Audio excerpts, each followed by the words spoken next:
Hello everybody and welcome back to the Fantasy Football Fix YouTube channel. My name's FPL Phillips and welcome back to your weekly episode of Eddie versus the Algorithm, the series where we're testing out what's better at FPL, a man or an algorithm. The Fantasy Football Fix website's putting together its own free hit team for every game week of the season, and I'm seeing if I can outscore it with a team of my own for that week in particular.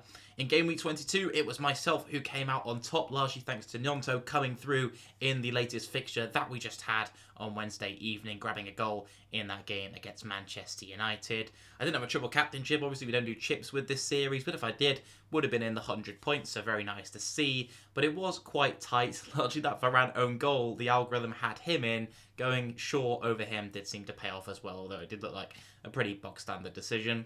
That's not really what you're here for, though. You're here for this week, and we've got another double game week with game week 23 right to look at right now. We've got to have a bit of a look at which are the strongest players to own and who the algorithm favours to have in your team this week.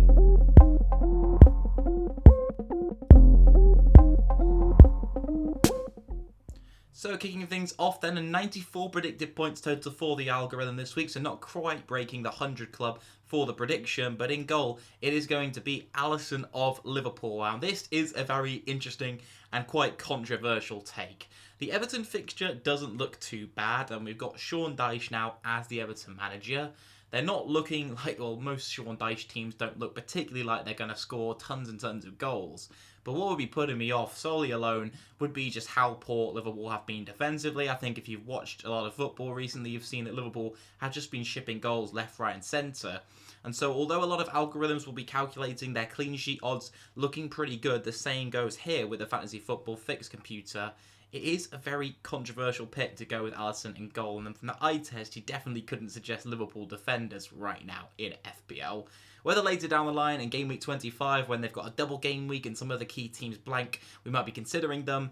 But for now, I think in game week 23, it's best just to hold off, and Alisson doesn't look worth the money that you're going to be spending if you grab him as a premium goalkeeper. And the problem doesn't stop there, really, in my opinion, because another Liverpool defensive asset comes into the algorithm 11 with Trent Alexander-Arnold. In historical purposes, he's been a very good FPL asset. You know, his underlying data is never too bad, but can you justify the money going on him right now? I don't think you can justify as much anyway as those other two players beside him, with those Newcastle pair of Shah and Trippier coming into the side. Newcastle just look fantastic at the moment. They did actually concede a goal in the last game week, but before that, they've been on a run of many successive clean sheets. So going up against Bournemouth, you'd back them for a clean sheet in that one too, even though it is away from home. And so yeah, Trippier and Share probably look like the strongest two assets. Trippier, of course, number one, and Share behind with second out of the rest of the Newcastle defenders, basically, when we look at underlying data, bonus points and whatnot. So yeah, he looks like a very nice pick as well, and so you can't really bet against Newcastle defenders at the moment. Look like the team most likely to grab a clean sheet in pretty much any game week of the season. In midfield then, we've got a midfield 5 coming in, featuring some double game week players for the first time in this side. And Mahrez and De Bruyne of Manchester City come in with Saka and then Martinelli of Arsenal as well. So 4 doublers in total in the midfield. Now, what do I make of those picks? Well, I think Mahrez and De Bruyne are probably the best two Man City midfield options you could go for.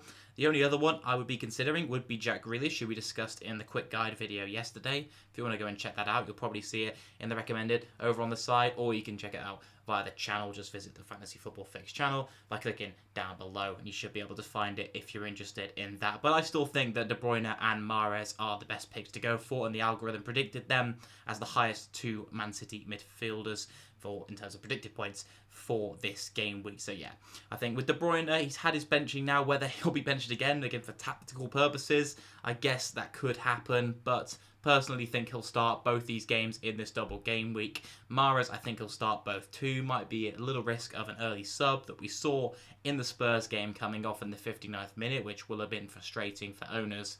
But I still think that De Bruyne and Mahrez probably the best way to go if you're looking for a Man City double up in midfield. Saka, as an Arsenal player, should still be on penalties. Does look like the best man out of that Arsenal midfield, really, alongside Martin Odegaard, who doesn't make it into this team. And Martinelli is the one who I think is a bit of an iffy pick, with Odegaard looking such a good option and Martinelli now looking a minute's risk due to Trossard coming in. playing off the bench most of the time, Trossard, but coming on quite early is definitely lowering Martinelli's expected minutes. We've got Smith Rowe back in contention as well. I think that Martinelli really is one you should be looking to sell this week, probably even for another Arsenal midfielder. Could be a good move. And looking at, Martinelli to Odegaard or Saka would be ideal if you can do that for a free transfer, or maybe even a hit could be worth it due to the fact that double game week that they've got not only in 23 but also in game week 25 in a few weeks' time as well.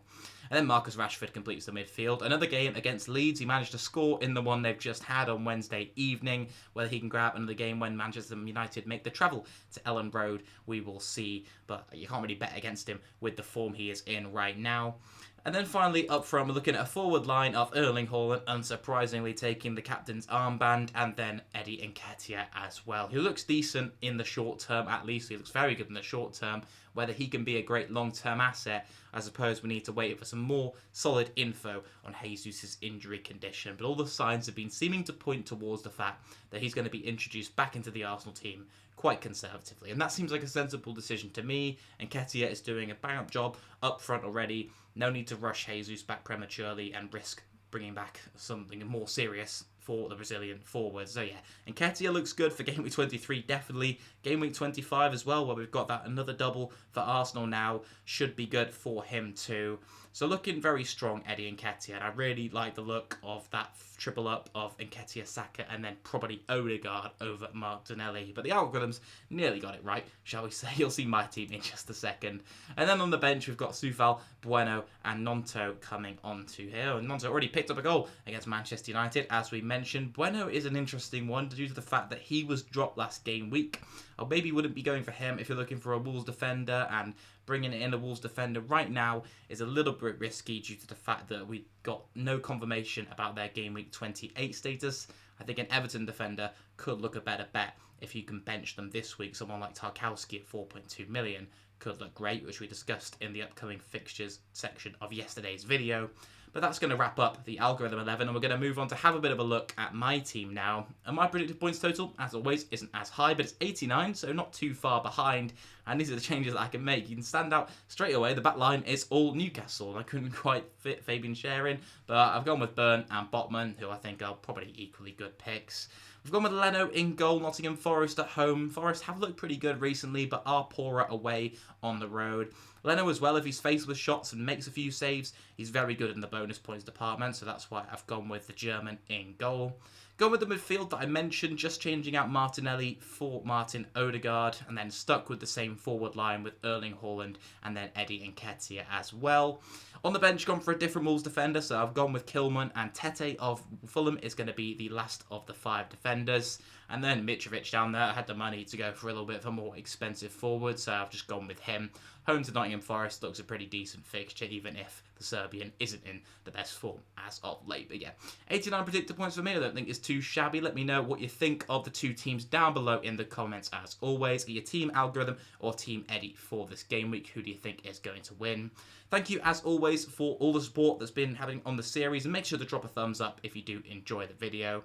But I'll see you for the next game week and the next installment of Eddie versus the Algorithm in a week's time. Hopefully I can pick up another W in game week 23. Thanks for tuning in, everyone. I'll see you all very soon. Goodbye.